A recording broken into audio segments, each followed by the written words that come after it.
চলুন তাহলে পেমেন্টটা করে দিই।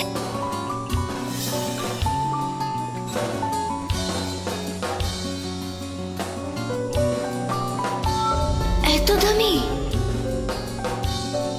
ওর থেকে এসব নেওয়া ঠিক হচ্ছে না আমার। পরে ওকে ফেরত দিতে পারবো না।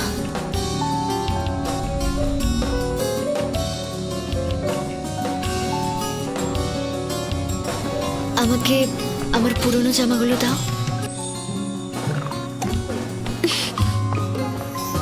তুমি এখনো ভাবছো যে কি করে আমার টাকা ফেরত দেবে? না মানে আমি চাইছিলাম না তুমি আমার জন্য এত খরচ করো।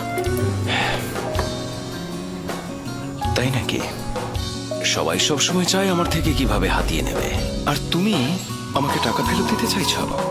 তুমি কি ভাবছো বিনিময়ে আমি কিছু চাইবো? কিন্তু মেরি, একটা প্রশ্ন আছে আমার। আমি কি তোমাকে প্রশ্নটা করতে পারি?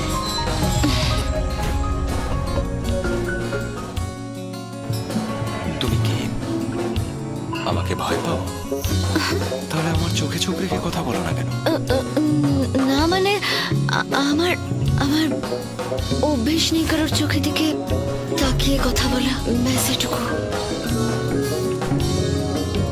তাহলে চলো পরের দিন ওখানে যাওয়া যাবে। মেরি এসে গেছিস? মেরি এসে গেছে, আমি রাখছি এখন, বাই বাই। খুব তাড়াতাড়ি তোরা দেখছি সম্পর্কে অনেকটা এগিয়ে গেছিস। এটাকে তুই তাড়াতাড়ি বলছিস? তুই তো সারাদিন পড়াশোনা নিয়ে থাকিস, সেসবের কিচ্ছু বুঝিস না। যদি বুঝতিস তাহলে জানতিস যে এখনকার ছেলেমেয়েরা কত তাড়াতাড়ি সম্পর্কে এগিয়ে যায়। এটা আবার কি? ফাইনালি তুই নিজের জন্য নতুন কিছু জামা কাপড় কিনলি। কতবার বলেছি তোকে এত সুন্দর দেখতে, ভালো করে একটু সাজগোজ কর। না, আমার জামাটা নষ্ট হয়ে গিয়েছিল। এটা সেই জামাটা না যেটা আমার পছন্দ হয়েছিল। এখানে কি করছে? তার মানে